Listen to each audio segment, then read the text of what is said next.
ቤርሙዳ ይውጣል እንጂ አይተፋም በሚለው ምን ያህል እርግጠኞች ነን?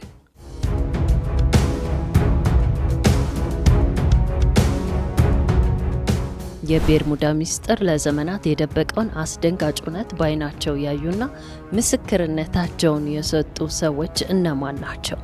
ይህ አደገኛ ውቅያኖስ ለዘመናት ሲደብቃቸው ወይም ሲውጣቸው የነበሩትን ጉዶች መልሶ ይተፋቸው ይሆን? Where the ocean keeps its secrets, legends speak of vanishing ships and phantom flights. እጅግ የምትደመሙበት ጉድ ነው። እስከ ፕሮግራሜ ፍጻሜ አብራችሁኝ እንድትቆዩና ይህንን የማይታመን ታሪክ እንድትሰሙ ስል በአክብሮት እየጋበዝኩኝ ለቻናላችን አዲስ የሆናችሁ ሰብስክራይብ ማድረግና ቪዲዮውን ላይክ ማድረግ እንዳይረሳ። አሁን ወደ ዝግጅት ያለፍኩኝ።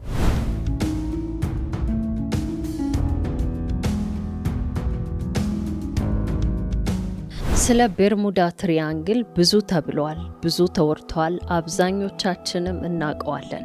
ነገር ግን ምናልባት የማታውቁ ካላችሁ ስለ ቤርሙዳ ትንሽ እንበል።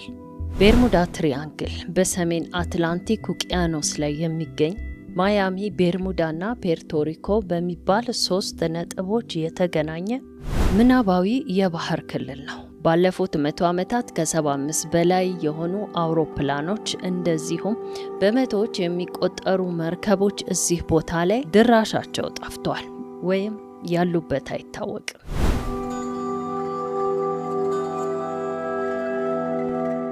እዚህ ቦታ ላይ ራዳርም ይሁን ኮምፓስ የማይሰራበት የምድር እንቆቅልሽ ነው ወይም አጋንንታዊ ቦታ ነው። ምክንያቱም በዚህ ቦታ ላይ የሚያልፉ መርከቦችም ይሁን አውሮፕላኖች ያለምንም ጥርጥር ተውጠው ይቀራሉ። እናም ስለ ቤርሙዳ ይህን ያህል ካልን ለመሆኑ ቤርሙዳ ደርሰው የተመለሱ አስገራሚ ግለሰቦች እነማን ናቸው? ምን አይነት ምስክርነትስ ሰጡ?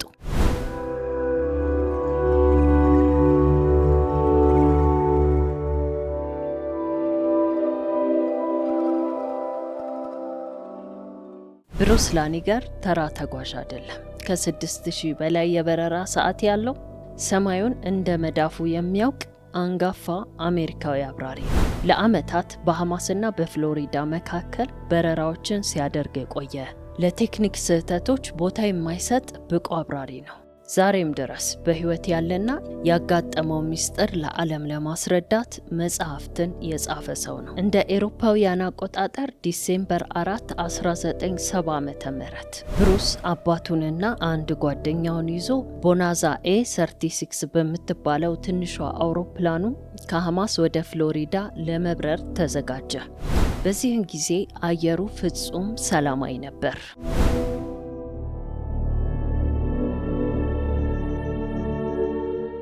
ነገር ግን አንድሮስ ደሴት አካባቢ ሲደርስ ከፊቱ አንድ እንግዳ የሆነ ነገር ተጋረጠበት።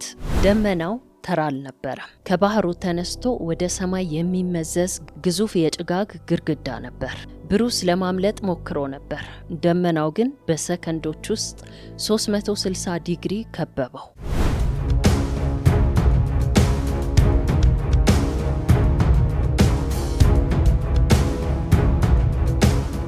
በድንገት በደመናው መሃል አንድ ቀዳዳ ወይም ዋሻ መሰል መንገድ ተከፈተ። ብሩስ ያለው ብቸኛ አማራጭ እዛ ውስጥ መግባት ነበር። ዋሻው 15 ማይል ያህል እርዝመት ነበረው። በውስጥ ያለው ነገር ግን አይምሮን የሚበጥስ ነበር። የዋሻው ግድግዳዎች በነጭ ብርሃን ይነዝራሉ። በውስጡም የኤሌክትሪክ ብልጭታዎች ይታያሉ። ልክ በጠባብ ቧንቧ ውስጥ እንደ መጓዝ ነበር ይላል። በዚህ ሰዓት የአውሮፕላኑ መቆጣጠሪያዎች በሙሉ ስራ ቆሙ። ኮምፓሱ ይሽከረከራል፣ ራዳሩም ጠፋ።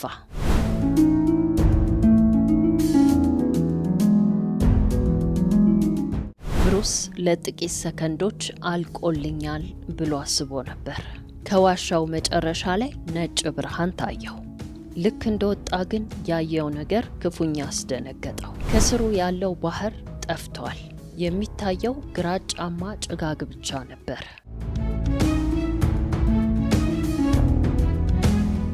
ወደ ራዳር ጣቢያው ደውሎ የት እንዳለ ጠየቀ። በራዳር ላይ አናይህም፣ የት ነህ የሚል ምላሽ ነበር ያገኘው። ከጥቂት ሰከንዶች በኋላ አሁን ማያሚ ላይ ታይተህናል አሉት። Miami, this is flight 836. Do you read? Caught in a strange cloud, my compass is spinning wild. Bruce, we have no target. Describe this anomaly. It's not a cloud, it's a tunnel of white vapor, static crackling on the windscreen. I'm through the light, I see land below. Miami, scan for me. You're over the airfield.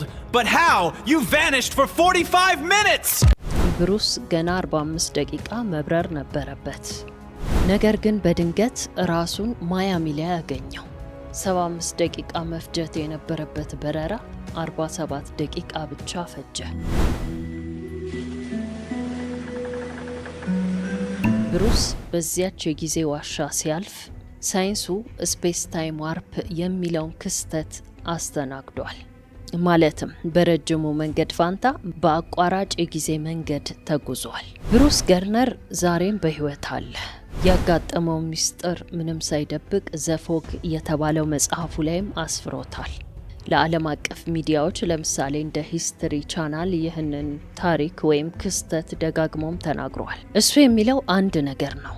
ቤርሙዳ ውስጥ የፊዚክስ ህግጋት የማይሰሩበት ሌላ ዓለም አለ ይላል።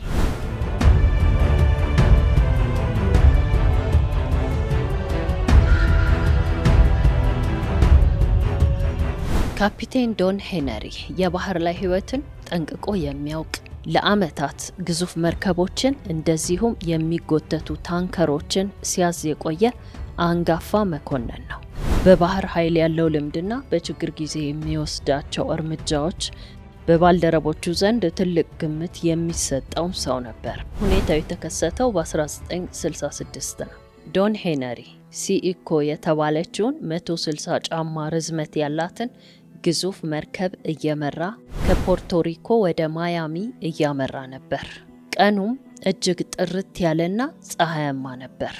ሆኖም በቤርሙዳ ትሪያንግል ሰላማዊ ቀን የሚባል እንደሌለ የሚያሳይ ክስተት ገጠመው።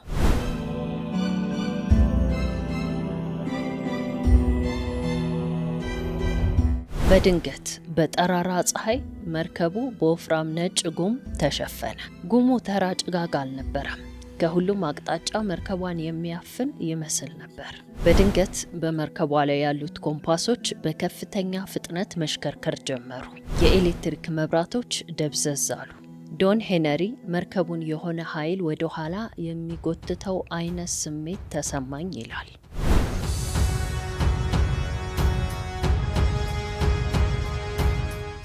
ሞተሩ በከፍተኛ ኃይል ቢሰራ መርከቧ ግን ወደፊት መሄድ ተስኗታል።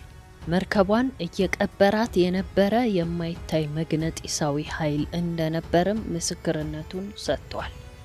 ዶን ሄነሪ ሞተሩን በሙሉ ኃይሉ እንዲሰራ አዘዘ። ለደቂቃዎች ከጭጋጉ ጋር ከተፋለመ በኋላ መርከቧ በድንገት ከጉሙ ተተኩሳ ወጣች።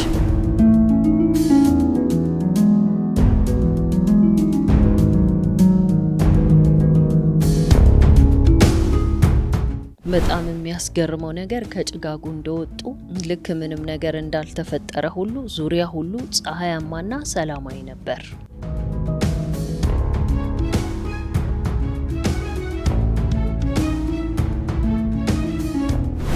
ፓውሊን በቤርሙዳ አካባቢ በብዛት የምትበር የግል አውሮፕላን አብራሪ ናት።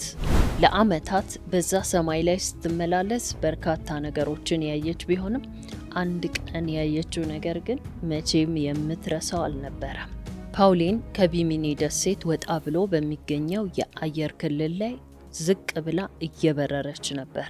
በዚያን ቀን ባህሩ እጅግ የጠራና እስከ ጥልቁ ድረስ የሚታይም ነበር።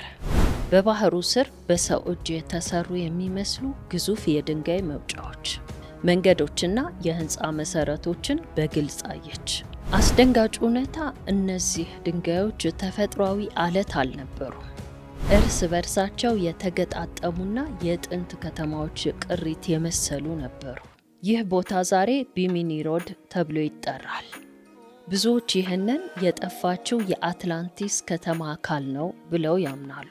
ፓውሊን ያየችው ግን በቤርሙዳ ስር ለዘመናት የታሸገ ምስጢራዊ ስልጣኔ እንዳለ ምስክር ሆኗል።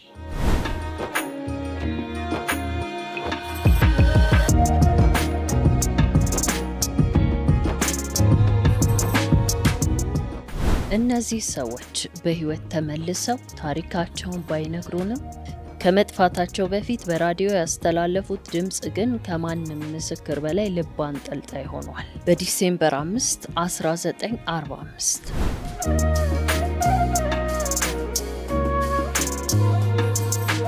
5 አውሮፕላኖችን እየመራ ሳለ እንዲህ የሚል ድምጽ አስተላለፈ። ምንም ነገር ትክክል አይደለም። ሰማዩም ይሁን ባህሩ እንግዳ ሆኗል። የት እንዳለን አናውቅም። ወደ ነጭ ውሃ እየገባን ነው። ይሄ ነጭ ውሃ የሚለው ቃል በሁሉም ምስክሮች የሚጠቀስ የጥፋት መጀመሪያ ነው።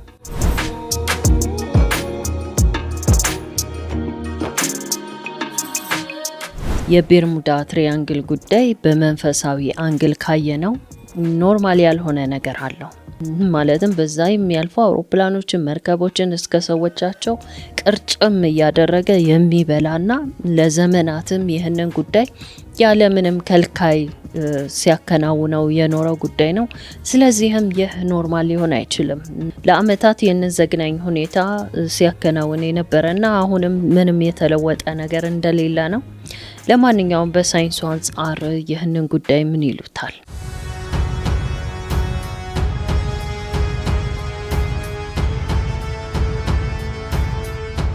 ከባህሩ ስር ከፍተኛ መጠን ያለው የሜቴን ጋዝ ይፈነዳል። ይህ ጋዝ የውሃውን ዴንሲቲ ይቀንሰዋል የሚል አስተያየት ይሰጣሉ። ውሃው መርከቡን መሸከም ያቅተውና መርከቡ ልክ እንደ ድንጋይ ወደ ታች ቁልቁል ይሰምጣል። አውሮፕላንም በዚህ ጋዝ አማካኝነት ሞተራቸው ሊቆም ይችላል። ነጭ ውሃ ወይም ዋይት ዋተር ተብሎ የሚጠራው ክስተት የዚህ ጋዝ መውጫ ምልክት እንደሆነም ይታመናል። የቅርብ ጊዜ ሳተላይት ምስሎች በቤርሙዳ ላይ 6 ማዕዘን ያላቸው እንግዳ ደመናዎችን አሳይተዋል።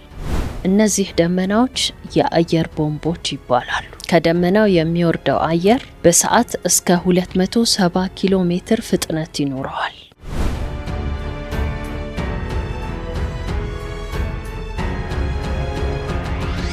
ይህ ኃይለኛ ንፋስ በባህሩ ላይ እስከ 14 ሜትር ሊረዝም የሚችል ኃይለኛ ማዕበልን ይፈጥራል።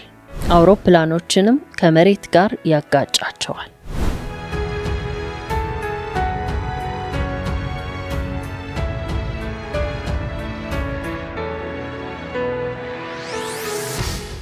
ኮሎምቦስ በ1492 አሜሪካንን ፍለጋ ሲጓዝ ቤርሙዳ ላይ ያየው ነገር እስካሁን በሳይንቲስቶች ይመረመራል። ኮምፓሴ እብድ ሆኗል ብሎ መዝግቧል። በተጨማሪም ታላቅ የብርሃን ነበልባል ከሰማይ ወደ ባህሩ ሲወድቅ አይቷል። ኮሎምቦስ ያየው ብርሃን ሜቴዎር ወይም የሰማይ ድንጋይ እንደሆነ ቢገመትም የኮምፓሱ መዛባት ግን በአካባቢው ያለውን የመግነጢሳዊ መስክ መዛባት ያመለክታል።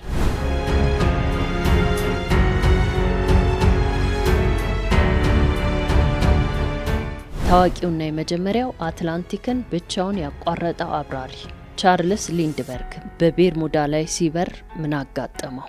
በ1928 በረራ ሲያደርግ ኮምፓሱ በድንገት መሽከርከር ጀመረ። መግነጢሳዊ መስክ ተዛብቷል የሚል ሪፖርት አቅርቧል። ይህ ታዋቂ ሰው እንደዚህ ያለ ምስክርነት መስጠቱ ቤርሙዳ ተራ ወሬ ሳይሆን እውነተኛ ለማመን የሚከብዱ አደጋዎች የሚከናወኑበት አጋንንታዊ ስፍራ እንደሆነ ዓለም በግልጽ አረጋግጧል።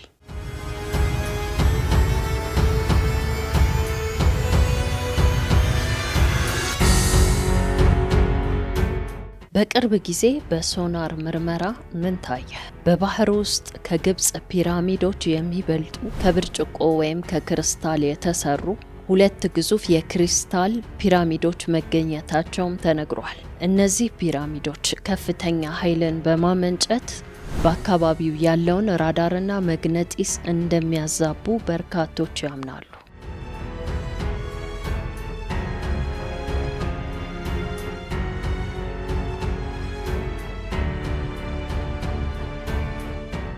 ምንም መልስ ያልተገኘለትና በአስፈሪ ሚስጥሮቹና አደጋዎቹ የቀጠለው ይህ ሰይጣናዊ ቦታ።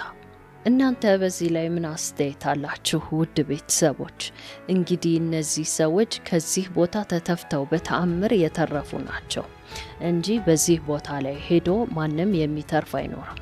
እንደምናውቀው በርካቶች ድራሻቸው ወይም ደብዛቸው ጠፍቷል። በሰማችሁት ላይ ምን ሀሳብ አስተያየት አላችሁ? የዚህ ነገርስ ሚስጥር ምን ይመስላችኋል? ለዛሬ ያዘጋጀሁትን በዚሁ አበቃው። በሚቀጥለው በአዲስ ፕሮግራም እስካገኛችሁ ባይ ባይ።